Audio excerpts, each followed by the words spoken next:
Good morning, everyone. We are Group One, and it is our pleasure to present to you our nonprofit venture, Scholar Boost. My name is Katana, and I'm joined by five other members of my team. We're excited to share with you our vision for Scholar Boost, a platform dedicated to empowering students to rise to their potential.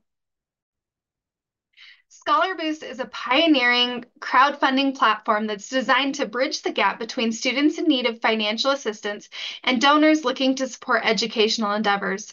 Through Scholar Boost, students can create profiles detailing their academic aspirations and financial needs, while donors have the opportunity to browse through these profiles and contribute directly to educational goals. We chose this model because it not only provides a streamlined avenue for students to access needed funding, but also fosters a sense of empowerment and community engagement by allowing donors to directly impact the lives of scholars. That's right. And in order to connect the donors and the participants, the future professionals, we put together a website and we used it as our MVP to gather feedback about the project itself and the organization. The website is very simplistic and it introduces you to the idea and the mission, and then lists people that can be supported, with their dreams and all that they want.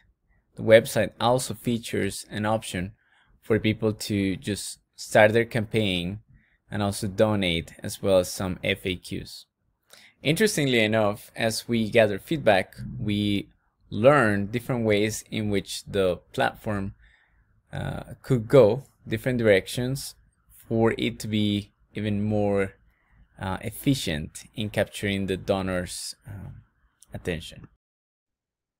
The impact of Scholar Boost could be profound within the post-secondary education landscape, especially considering the significant number of students enrolled in such institutions. With 18.1 million students seeking post-secondary education in 2023 alone, Scholar Boost has the potential to address a widespread need for financial assistance and support. Let's dive a little deeper into the market sizing. According to Statista.com, there are approximately 18.58 million college students in the US in 2022. 72% of all undergraduates received some type of financial assistance in 2019 to 2020. If we calculate this out, this means that our total available market, total college students times those receiving financial assistance, equals 13.396 million students. Since Scholar Boost aims to target all college students in the U.S. who are seeking financial assistance, the SAM is equivalent to the TAM in this case. We here at Scholar Boost take our value propositions very seriously. This means that we are wanting to know exactly what the pain points are for our three propositions: donors, students, and alumni. We'll start with students. They, of course, get a new way to apply for scholarships. Many of them have been turned down from scholarship services, have already gone through the school and been rejected for whatever reason. And now they can kind of give it a fresh start and have a much better chance at getting funding. Also, it gives them a way to relax during school a little bit so they can focus on their school instead of a full-time job and school. And when they get out of school, then of course they don't have loan payments coming immediately. The alumni are already familiar with our Scholar Boost program, and it's very easy for them to pay it forward and begin and become donors themselves. Now the donors, the value proposition for the donors took a little more time. We've been speaking with lots and lots of people over the last few weeks, and we found out that instead of the donors wanting to know exactly who their students were that they were supporting, often it was more important to save time and money as they still contribute as donors. So we changed things a little bit. We pivoted, and we made it so you are able to, as a donor, contribute to one person that you've scrolled through and found, or maybe even a family member. But generally speaking, small businesses and other people can go onto the Scholar Boost website and they can look for areas of study that they may have in common with their current job or whatever they're interested in. And this has been great because it's quicker they can all of a sudden see a very small group of students that they can look through instead of all of them. They know what they're interested in. And most importantly, it could be a future employee situation. They know they've had good education and they've been involved. At the beginning of our business, we are going to offer our service or a website that we will connect people who want to give money to people who need money to study. Our objective is to create the funds necessary for the people who are looking for money to pay their studies. So at the beginning of our business, the people who are coming to our website are going to be the small businesses or individuals who are looking a way to have tax write-offs to donate specific students' education, those who have limited access to funds, and also students that have tried applying for several scholarships with zero success and need funds for their education. Those we consider are going to be our early evangelists. We're diving into our first customer segment, which is donors. And so let's explore the pains and gains. Firstly, donors often struggle with identifying worthy recipients, worrying about the transparency and impact of their contributions, and ensuring ethical fund transfers. On the flip side, by partnering with us, Scholar Boost, donors can enhance their corporate image, responsibility goals, fulfill their corporate responsibility goals, build direct relationship with future professionals, and contribute to solving a broader societal issues like educational access and student debt. Let's step into the shoes of our donors with this empathy map. Firstly, donors think and feel a concern about the rising costs of education and student debt, a strong desire to make a meaningful impact, and a need for assurance that their contributions are impactful. They see stories of student struggles and success stories from Scholar Boost and transparency reports on fund utilization. They hear donation requests, positive feedback on their contributions, and discussions on educational importance. Lastly, donors communicate their commitment to social responsibility, research beneficiaries carefully, and actively participate in giving and impact follow-up. And understanding these insights help us tailor our approach and deepen our donor engagement. Now for our second customer segment, which is our students. Students often face the pain points of struggling to afford education, balancing work, study, and fundraising efforts, and the uncertainty of securing enough funding. On the brighter side, partnering with us brings them financial relief, the ability to focus more on studies and career goals, and network of supporters and empowerment through self-advocacy. Let's dive into the empathy map for our student segment. Students think and feel overwhelmed by financial burden of education, determined to succeed, but anxious about the future and grateful for opportunities to relieve financial stress. They see peers dropping out due to financial issues, opportunities on platforms like Scholar Boost, and success stories of supported peers. They hear encouragement from family and friends, advice from past beneficiaries, and reminders of student debt crisis. Students share their stories and aspirations, reach out to donors, and strive to balance their studies with financial stress. And then with all of this insight, it guides us to provide a meaningful support to students. And then going to our third customer segment, which is the alumni. Alumni often experience the pain points of wanting to contribute, but being unsure where the need is greatest, desiring a personal connection with their charity and seeking a deeper impact.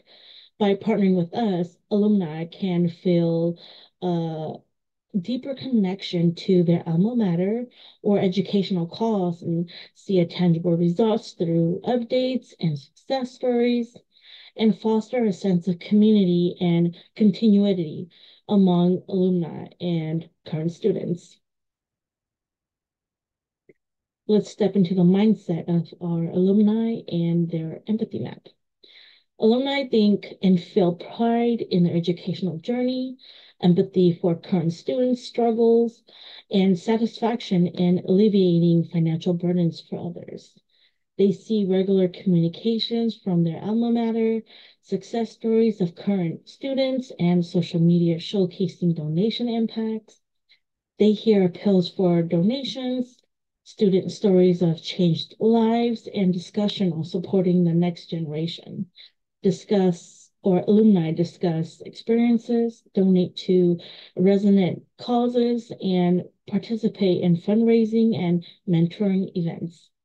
And understanding this insight helps us foster a stronger communication with our alumni community. Customer relationships are very important to our Scholar Boost team. We have studied and talked with lots and lots of people so that we know exactly what they need. And we want to find ways to attract donors, students, and alumni to our nonprofit organization, keep them interested, and then grow in those directions so that we can have more donors and more students and more alumni that can benefit from our nonprofit organization. So to begin with donors here, to get donors, we felt it would be best to reach them for ads in maybe informative journals about business or informative journals about philanthropic endeavors, as far as announcements on social media or blogs that are related to those kind of things. To keep the donors donating, we'd like to add places on our website that can spotlight them and help them that they can get marketing for their businesses if they're a small business or their interests. And that has been really great. It will help them to stay engaged in this. And then for growing, we'd like to do another page that goes for landmarks. For instance, if donors have donated a certain benchmark worth of money, or they've been involved in donations for a certain period of time, that would be kind of a spotlight, like a Hall of Fame type of a program that would benefit them. For our students, to attract their attention to our nonprofit, we found that high school counselors would be the best way to do this because they are the ones that are currently working with students, future students, to find scholarships. And if a student that wants to go to college is interested in scholarships and has tried to go through the mainstream sources, like through colleges themselves or different resources, that they may not have had any luck at all. And it's very daunting to think that maybe they won't be able to afford to go.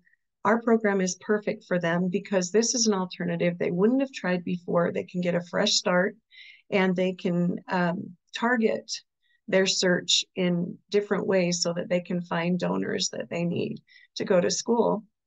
To keep them, it's important that the students see success. They see who has achieved milestones in their education, whether that's awards or grades or whatever. But another way we can keep them is we can keep them updated on our website, any changes that are made or updates made through there.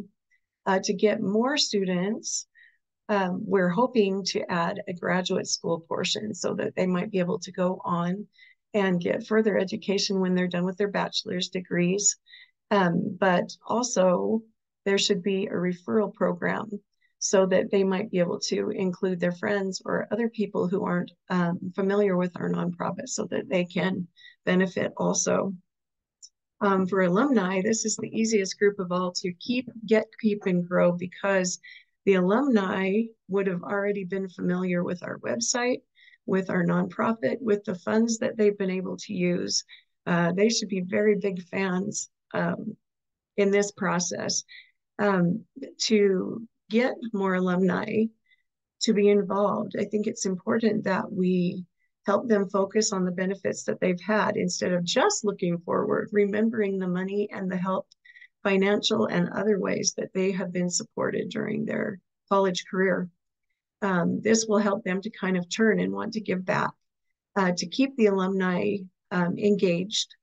We can talk about future tax benefits. We can talk about job listings or way that they can move ahead in their future careers, and to grow more alumni's interest. Then it would be great if we could do some social media spotlights with alumni who have been working with our program during their education, them meeting with new students that want to be engaged in our program. So with channels, we focus on both direct and indirect. With the direct channels, we wanted to focus on social media and educational events on campus, specifically for students. That way we can capture their attention, try to focus on getting some funds for their education, as well as emails, donor events for the donors. An indirect method that we wanted to channel was word of mouth from participants. We also wanted to grab the social media and educational events on campus for donors as an indirect method for them. And we also wanted to grab some school counselors for students. That way they could actually recommend to them Scholar Boost. Now, to start off, we wanted to go with a direct channel. That way we can start marketing and advertising our product. And we wanted to do this on campus. Why? Because we know that students are always on campus and they're always looking for ways to fund their education. And so the way that we wanted to do it is that we wanted to just make it easier for them to have access to Scholar Boost. Other channel possibilities that we saw was social media. We saw that students are on social media most of the time, meaning that advertisements will always be seen by them. However, because there's so many advertisements on the internet, they can already be overwhelmed with everything that's going on. So we kind of wanted to have a more personal approach and talk to them specifically on campus. We also talked about emails.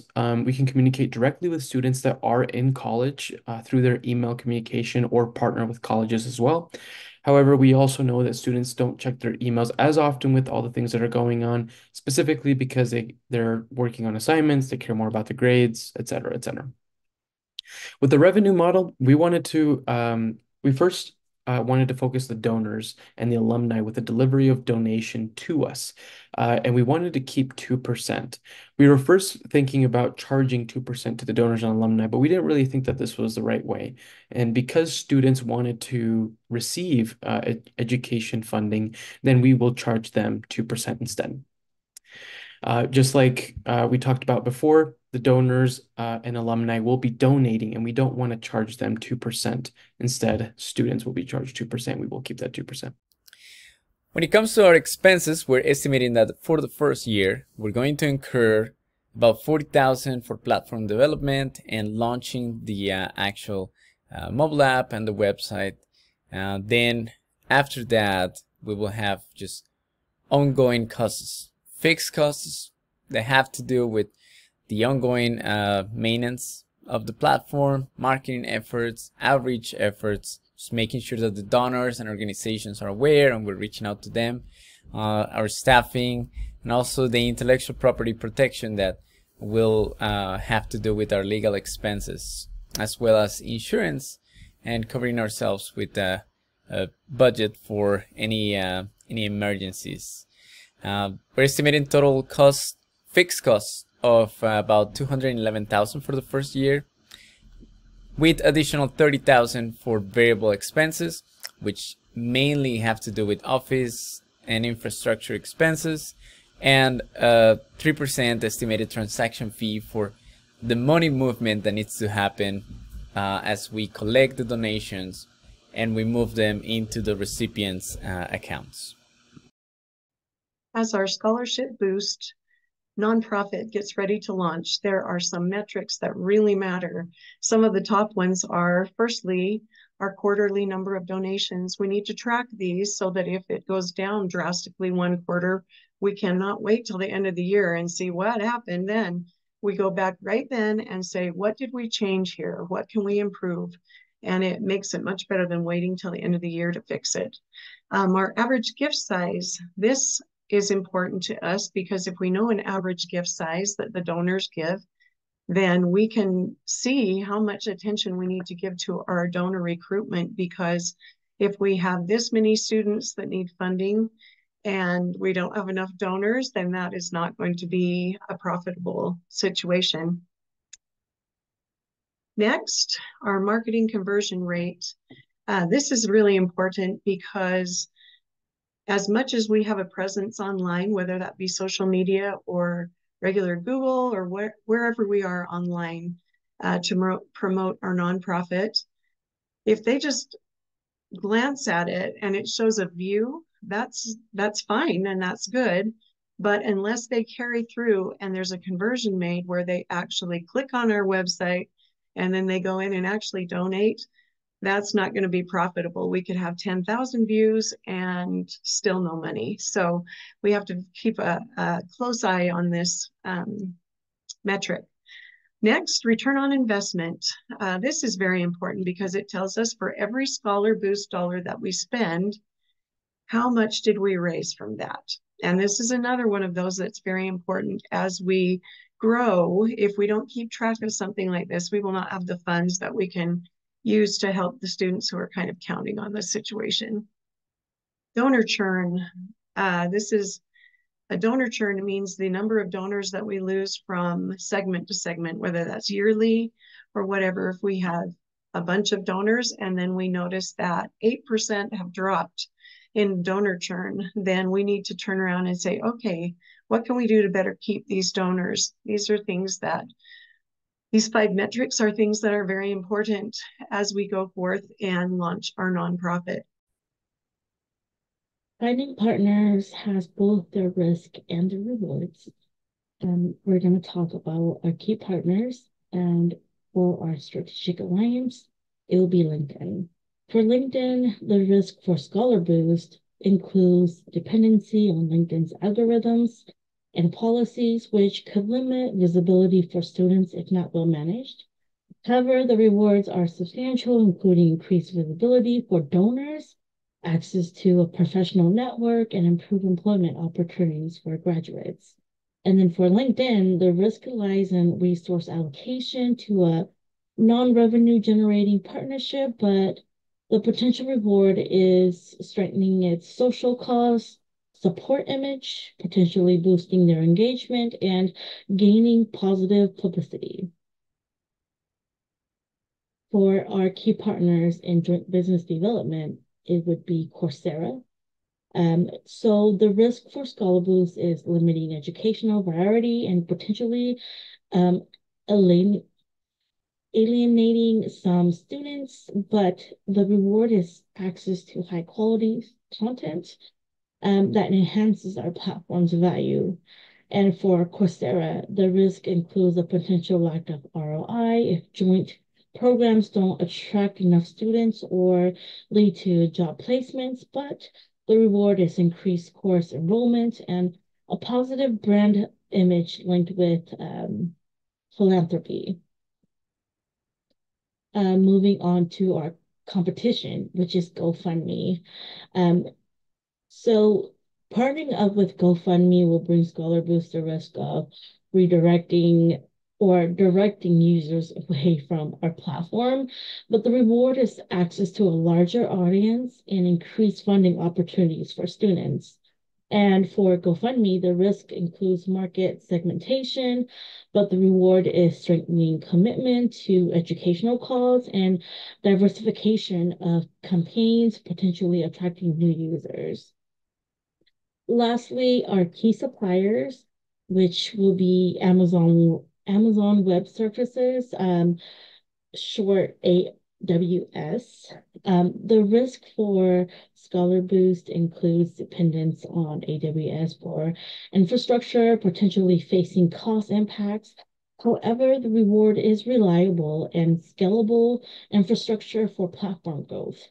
For AWS or Amazon Web Services, the risk is minimal, but involves resource allocation for Scholar Boost specific needs. The reward is strengthened reputation in ed tech and showcasing service scalability to startups. All right, let's dive into our key resources. Now, as we talk about these, it's important to keep in mind that the more we talk to people, the more we identify that the right culture to guide all of our activities is one of giving back and building others. So we're counting on human resources like a dedicated team that will oversee the operations, make sure that they are successful and efficient, volunteers and interns that will be motivated to make a difference, as well as partnerships and collaborations that we may establish with organizations, foundations, and corporations that we will find and are aligned with our mission and with our culture. As far as financial resources, we're seeing potential from grants that we may get from foundations and nonprofit organizations like the Bill and Melinda Gates Foundation and many others that we identified. The individual donations that we seek to have and to drive to our website or to our platform, and any fundraising campaigns that we may launch in the future.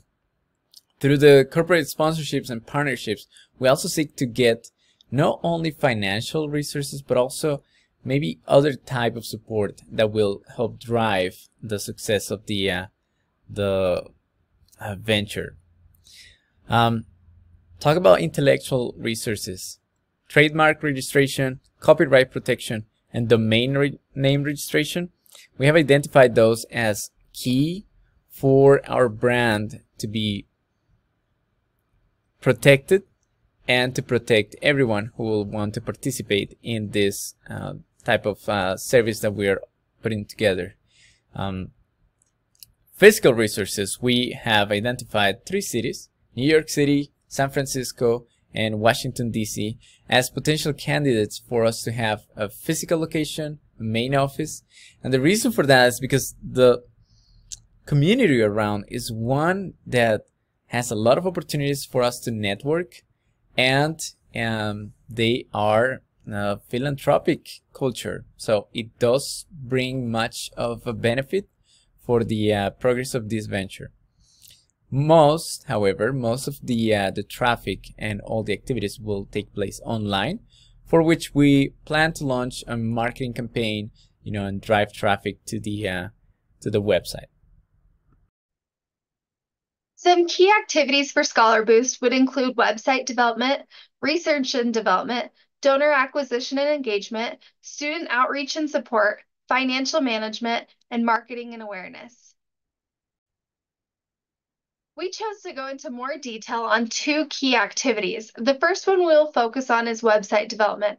A professional and user-friendly website is crucial for establishing an online presence and attracting customers and facilitating transactions.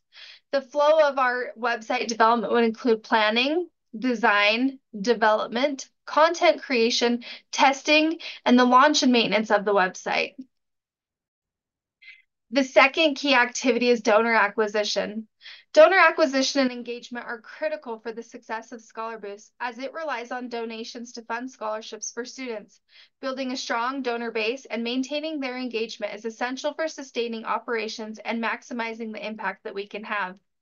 The flow for that would look like this: identifying our target donors, outreaching and communicating with them, creating engaging activities, donation solicitation, processing those donations, and following up.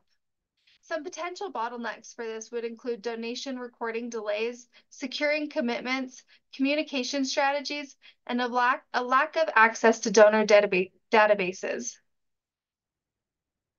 We try to understand the best way to make our business work. This is why we asked ourselves the following questions. What do customers need?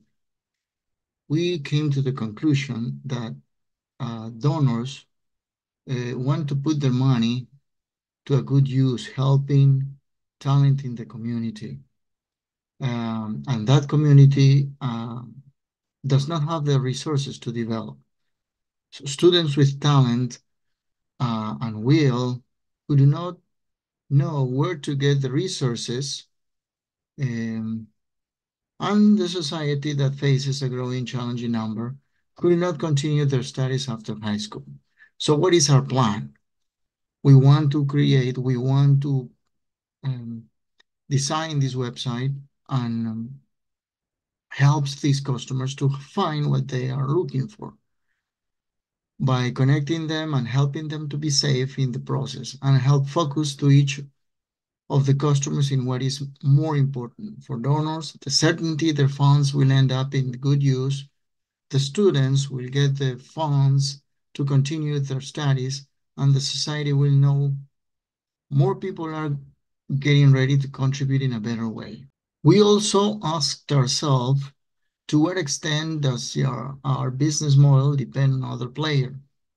So we concluded that our model relies on the updated technology since it exploits the virtual environment to find investors and students. We rely on those who develop the systems to make our model work. Our plan is to continue learning to make the best use of the updated technology and always finding better ways to offer our service. We also asked ourselves which technologies represent important opportunities or disruptive threats. The continuous changes and disruptive advancements of technology makes easier the access to opportunities and education.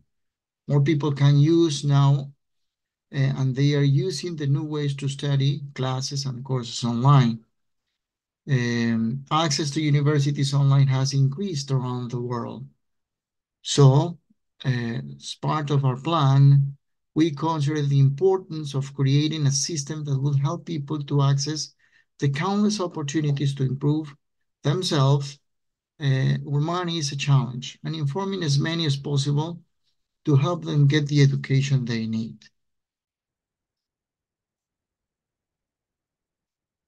We also consider the following. How easy is it to obtain funding in our particular market? After the interviews and talking to all kinds of people, we learned that not only big companies, but people are willing to donate their resources to help others get the education they need to improve society. It shows us the potential and the challenge. The challenge is to fund the correct project. What we are proposing is to create not only the website, but the system behind the website that would give the personality and character to a brand that will represent a truthful channel to help donors make their money to the true recipients, and it will help to society to identify the opportunities our project brings. We believe that Scholar Boost has a very strong value proposition. In doing the SWOT analysis, we believe that one of Scholar Boost's biggest strengths includes the personal connection that we allow to be developed between donors and students. This will foster a sense of investment and accountability. The weakness that we see that we have is our reliance on continuous donor engagement and contributions. This may lead to funding instability. One opportunity that we feel we have is the expansion of value propositions to include mentorship programs, enhancing the personal connection between donors and students. We also believe that we can leverage technology to improve matching algorithms, increasing the effectiveness and personalization of these connections. One threat to Scholar Boost is economic downturns could reduce the amount of disposable income available for donations. For Scholar Blast, we did a SWOT analysis for our revenue and cost assessment. I just want to touch on each section quickly. So one strength that we thought we had was a diverse revenue stream from individual donations, corporate sponsorships, and grants. We felt like a weakness was the dependency on donations and grants makes our revenue streams potentially volatile. One opportunity, we have the opportunity to implement a tiered donation system to encourage higher contributions. And one threat, changes in tax laws affecting charitable donations could impact our donors' willingness to donate. For our infrastructure assessment, one of our strengths is the strong partnerships with educational institutions and corporations will enhance our credibility and outreach. A weakness, the need for continuous updates and improvements to the technology platform will require significant resources for Scholar Boost. An opportunity, we have the opportunity to expand our partnerships to include tech companies for infrastructure support. And a threat, partner dependency risks, especially if key partners withdraw support. This would be a problem for Scholar Boost if our partners withdrew their support. Reviewing our SWOT analysis for our customer interface assessment. One of our strengths would be that we can personalized customer relationships will enhance user engagement and satisfaction. A weakness, our dependency on social media and other digital channels for visibility and engagement is subject to algorithm changes and platform policies. If we don't understand these algorithm changes and platform policy, then the people that could see Scholar Boost would significantly decrease. Opportunities. We have the opportunity to utilize data analytics to improve customer segmentation and tailor our communication strategies. And then a threat to Scholar Boost. Changing consumer behaviors and preferences could affect the effectiveness of current channels. This is our final BMC. We've done so many adjustments to it. At the beginning, we first thought that customer segments would be the donors, the students, and society, but we changed society to alumni because after they graduate, we wanted to actually incentivize them to give back to the community. We also wanted to change the channels. We focus on-campus, social media, email, even billboards as well was another option. We want to keep customer relationships by continued contact with students so that they can share their positive experiences and we can continue to keep, get, and grow people as well. Our value proposition has also changed by trying to benefit donors by letting them choose which specific students they want to give funding for instead of having to just give their money away and letting somebody else handle it. Some of the key activities as well is website development, research and development, donor acquisition and engagement, et cetera, et cetera. And we've just seen the many changes that we've learned as we've continued to work on this project, but we feel that these adjustments are the correct adjustments needed to make this project successful. Thanks.